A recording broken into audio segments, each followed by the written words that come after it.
Tere! Teen veel ühe väikese sellise lühiloengu veel natukene toitumisest. Et alati on nagu kursustel küsimus see, et kuidas siis tegelikult selline praktiline igapäevane toitumine peaks käima. Et mida tuleks siis nagu silmas pidada ja kui algaja nii-öelda ajurveda huviline püüab muuta toitumist, et mis see oluline siis on, mida tuleks siis silmas pidada. No minu meelest on üks kõige olulisem asi on see, et võimalikult palju tuleks ikkagi tarbida orgaanilist kodumaist toitu, võimalikult kodumaist ja hooajalist toitu ja kindlasti ka jälgida seda, et see toit oleks enamalt jaolt siis keedetud või küpsetatud või ahjus tehtud kuidagimoodi, et seda oleks meil siis lihtsam seeta. Jah, et nüüd te küsite mu käest kindlasti, et aga kust me siis puuvilju saame ja nii edasi, et tegelikult meie kliimas meil talvel ei olegi tarvis väga palju puuvilju, et meie talv on tegelikult mõeldud selleks, et saaks puhata ja saaks aja maha võtta, et tegelikult talvel meie kliimast piisab täiesti sellest, mis meil nii-öelda aidas on ja viljasalves on, et teraviljad, need hoidised, mida me oleme teinud, juurviljad, natukene mingisugust valgulist allikat, kas siis piimatooteid või kes sööb siis midagi lahjemat liha või kala. Ja läätselised, tegelikult läätsed on need asjad, mis on unustatud meie Eesti toidulaual, aga tegelikult vanadel eestlastel oli ju, kes on ajalooõpikutest või kuskilt lugenud või ajalootunnis mäletab, et siis tegelikult see läätseleev või läätsesupp oli üsna selline tavapärane toit eestlaste laual, eks ju. Et üldiselt on niimoodi, et sellist adekvaatselt toitumisnõu on üsna keeruline anda, sest et erinevates allikates on väga erinevad soovitused ja selles mõttes ma nagu paljud sellised mingid kaasaegsemad puuviljad ja juurviljad, mida ei olegi kuskil nii-öelda algallikates üldsegi märgitud ja selles mõttes nagu tuleb natukene ka võib-olla mõnes mõttes oma sisetunnet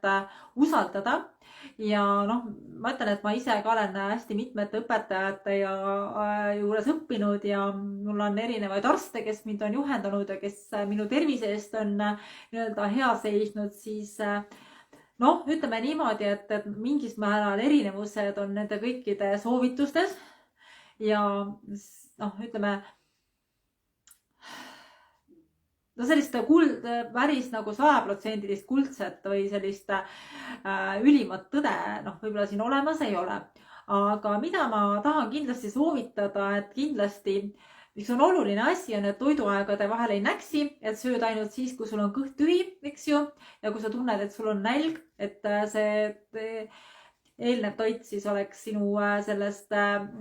seedesüsteemist siis ennem ära seedinud, kui sa hakkad sööma. Et seda jälgi kindlasti, et lihtsalt see liigne näksimine on see, mis ajab seedesüsteemi segadusse, et sul oleks kindlad toiduajad ja kindlasti siis jälgi seda, et sul hommikusöök oleks ja õhtusöök oleks sellised lahjemad ja kergesti seeditavamad, et siis igasuguseid raskeid asju hommikuti ja õhtuti ei maksa süüa. Näiteks igasugused praetud asjad või siis fritüüritud asjad või siis mingi liha või ka kala. Kala koha pealt jälle näiteks on minul üks õpetaja, kes ütleb, et õhtusöögiks just sobib kala. Aga ühest teisest kohast ma jälle lugesin, et kala ikka peaks ka lõuna ajal sööma. Nii et aga ma olen ikkagi vahetevahel õhtul, kala on tegelikult kergem siiski.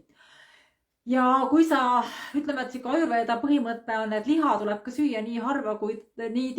tihti kui tarvis, aga nii harva kui võimalik, et siis see punane liha ja hästi rasvane liha on kindlasti raskesti seeditavad ja need linnuliha ja kalaliha on siis nagu kergemini seeditavad, et pigem siis vali seda ja tõesti, kui sa oled lihasööja ja tahad seda vähendada, siis kõigepealt üks väga hea nipp lihasöömist vähendada, hakata toitu kiiga tegema. Ja teine asi on see siis, et viia siis see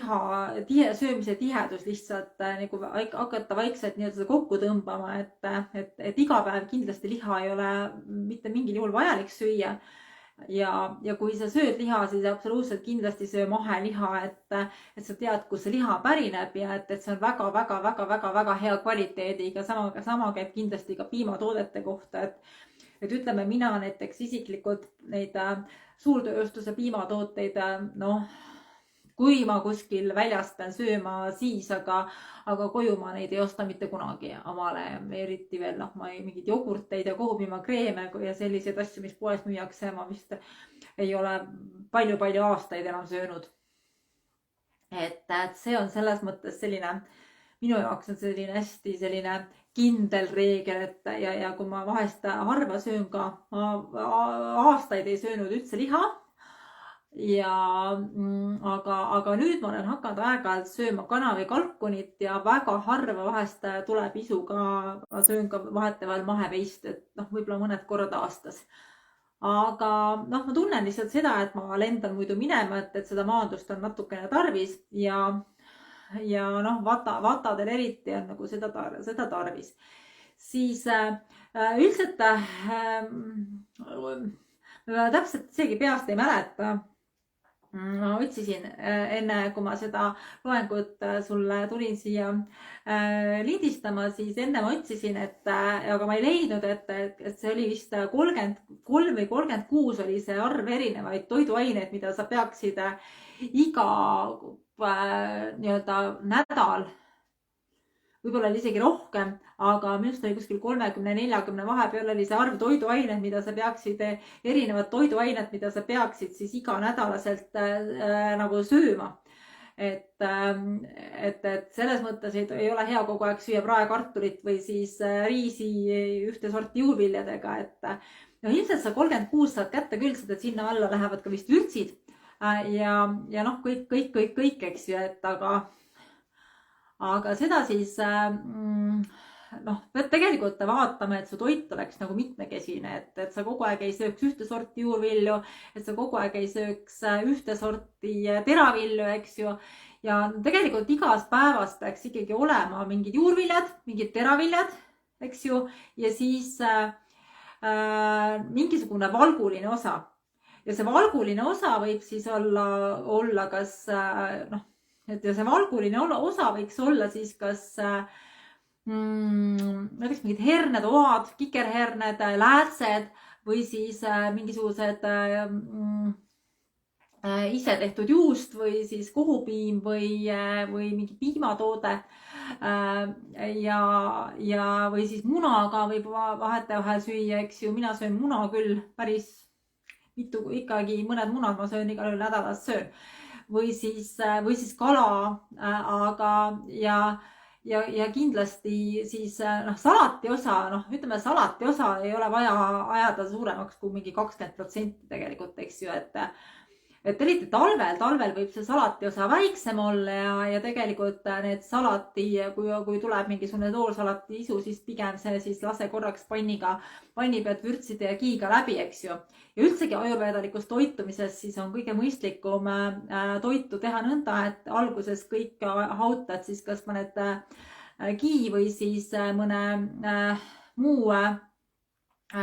õli või mõne rasvaine, noh, kas seesemiõliga võib teha süüa, võib teha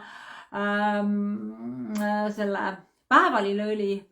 ökoloogilise päevalilleõliga, et õlid ka kindlasti alati ökod, et see on hästi tähtis, teraviljad, need on kõik ökod, eks ju, need põhitoiduained võiksid ikkagi ökod olla, et sa vähemalt nii palju kui võimalik saaksid sellist kvaliteetset toitu ja õlide puhul on nagu minu arust hästi oluline, no piimatooted, õlid, lihatooted, noh, need ma ostan alati ökod, eks ju, kala ei ole alati võimalik saada, aga kala ei olegi ökoserdiga ma näinud vist, aga piima, lihatooted, juurvilju nii palju kui võimalik ostan ja teraviljad, ütleme, et mingid jahud, asjad, noh, need võiksid ikka alati olla ökomärgiga, et siis seda enda jaoks nagu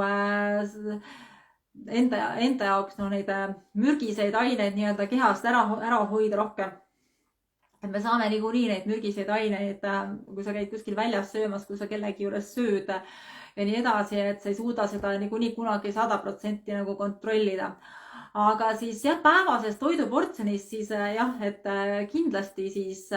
võiks olla ja tegelikult soovitatakse lõunasöögi puhul neid kõiki kolme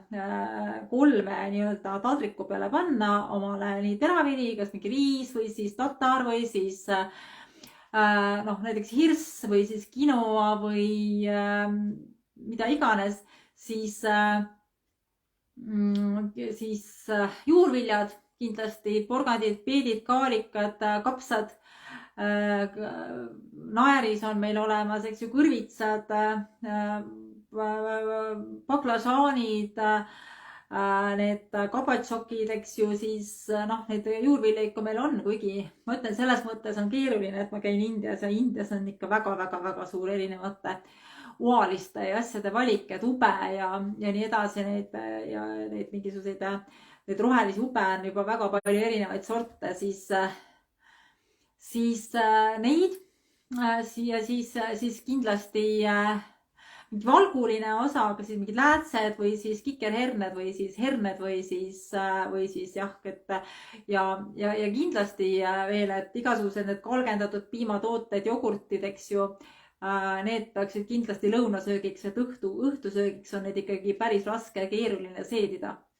Et seda võiks tähele panna, eks ju, et ei ole mõtet enda seedimist kurnata. Ja õhtusöökiga on selline lugu, et mida hiljem õhtusöök on, seda vähem võiks ta rammusam olla.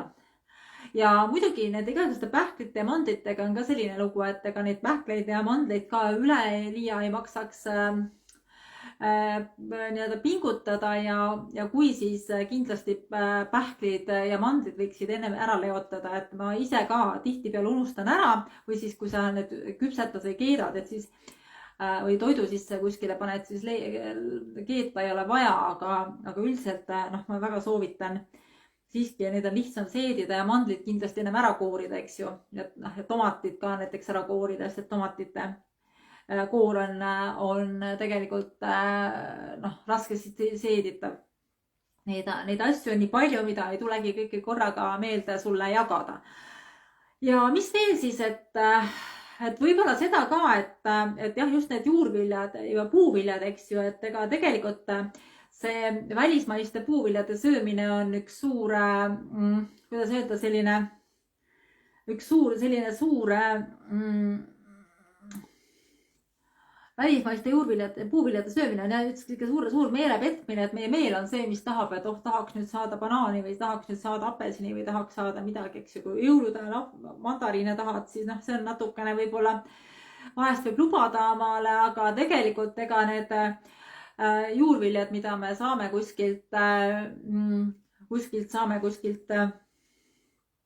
mis on kuskilt maale toodud, nad enamasti ei ole päikesevalguses, ei ole valminud ja tegelikult me sealt eluenergiat ehk praanaenergiat ei saa, et nad pigem on nagu surnud energiaga. Et ega meil nende söömisest eriti palju kasu ei ole, et palju parem on võtta mingi talvel ka siis võib-olla mõni eestimaine õun või siis ma ei tea, võib-olla vahetevahel hapukurku ja hapukapsast natukene, eks ju. Et neid, aga tegelikult meil talvel, meie kliimas talvel neid õunu ei ole vaja, sest et loodus on tegelikult meid toonud sellisesse keskkonda, meie isikliku seedimise ja organismi on kujunenud selliseks, et meil on nagu seda, soojal ajal meil on okei süüa neid puuvilju ja marju, eks, aga mitte külmal ajal, et meie seedimisel ei ole seda vaja. Et sellel soojal ajal me peame rohkem niisugust maandavamat toitu sööma ja sooja toitu, et keha saaks sooja ja kehal oleks mõnus ja mugav olla ja tunneks ennast turvaliselt, et me väljastpoolt seda sooja energiat ei saa, et siis tuleb seda anda toiduga, eks ju, vot ja ma mõtlen, mis ma veel tahtsin lisada, et võib-olla üldiselt on niimoodi, et kõige olulisem on see nii-öelda ikkagi, ma olen seda mitu korda juba korrutanud ja korrutan veel edasi ka, et stress, et võimalikult vähe stressi tekitada, et kui sa mingit asja ka ökona kätte ei saa, siis on nagu on, aga püüad lihtsalt siis anda toitumise puhul endast parim ja kuna meil on praegu siiski ikkagi alustamise kursus, siis ma ei pööra tähelepanu nende kehatüübi järgsele toitumisele, sellepärast et kõigepealt võikski nii-öelda need üldised asjad siis paika saada. Et kui tunnete, et on vaja jätkukursust teha ja nende teadmistega edasi seedimise teemadega just edasi minna, paastuda ja konkreetselt suures osas nagu toitumisega edasi minna, siis võib seda teha, aga praegusel algkursusel oleks kõigepealt mõistlikum nii kaugele, nii palju teha, et jätkata nii-öelda seda baasteadmiste järgimist, et see on kõigepealt vaja käppa saada ja siis on mõistlik alles nii-öelda süvendatumalt ja rohkemate teadmistega jätkata ja natukene nende ja juba rääkida siis nendest mitte dieetidest, vaid paastudest ja nii edasi, et see on nagu natukene edasi jõudnud teema juba. Aga põhimõtteliselt on jah see, et see sinu toiduvalik peaks olema mitmekesine ja et see oleks ükslõine ja toit peaks olema maitsev niimoodi, et sul on mõnus ja hea teda süüa, et see nii-öelda sinu meeltele on vastuvõetav ja et selles mõttes on jah, et see tegelikult kokkuvõttes kasuks ei tule, kui sa midagi hirmsasti, mida sa tead, et sa pead sööma ja sa vägisi seda omale sisse ajad, et see tegelikult pikas perspektiivis head tulemust ei anna, et osad need paastutoidud ja need on küll sellised, et esialgu võivad olla natuke võõrad, aga tegelikult paljud toidud on sellised, mis isegi tegelikult kui keha harjub nagu selliste naturaalsemate toitudega, siis kindlasti võid, et kui keha harjub mingite naturaalsemate toitudega, siis on niimoodi, et tegelikult ta hakkab neid rohkem ja rohkem tahtma, ja tegelikult üks leibade kohta võib-olla ka veel ütleks nii palju, et leiba, mina väga tihti poeleiba ei söö, et näiteks igasugused saiad ja leibad, et kui siis ma aeg-ajalt söön, siis ma teen ise. Teen ise kas tatraleiba või siis teen neid lameleibasid või midagi sellist, aga ma ei tee kindlasti, ma ei tee kindlasti seda, ühesõnaga ma ei tee pärmiga või siis seda potisaia vahetevahel teen, netist leiate potisaia retsepti, aga ma teen seda siis ilma igasuguste, ma teen seda ühesõnaga ilma pärmita või tähendab mitte ilma pärmita, vaid ma teen hästi väikese koguse pärmiga siis ja ta kerkib lihtsalt siis nagu hästi kaua, et see on minu selline nipp või selline. Aga üldiselt ma tahan, isu tuleb peast, ma teen jah aeg-ajalt ise, et siis ma tean, et ma olen teinud ökojahust ja nii edasi, et see väike kogus pärmi aeg-ajalt ei tee midagi, aga jah, selliseid mõnusaid pannileivakesi ja selliseid asju ma aeg-ajalt teen, neid indiapäraseid tšapatisid ja vahest ka ahjus midagi siis. Aga mind karaski taolisi asju ja aga olge loovad ja natuke süüvige ja tunnetage ja õppige oma keha tundma ja kindlasti tunneta seda, et peale millist toidu söömist, kuidas ennast tunned, eks ju. Et kas see toit teeb sind väsinuks, kas see toit teeb sind uimaseks, kas see toit teeb sind ärksaks, kas sa oled võimeline edasi töötama, et jälgiga kindlasti seda ja ole helde ja ole sõbralik iseenda vastu, et ära ennast piitsuta. See on hästi oluline. aga aitäh sulle kuulamast ja kohtumiseni juba järgmisel korral.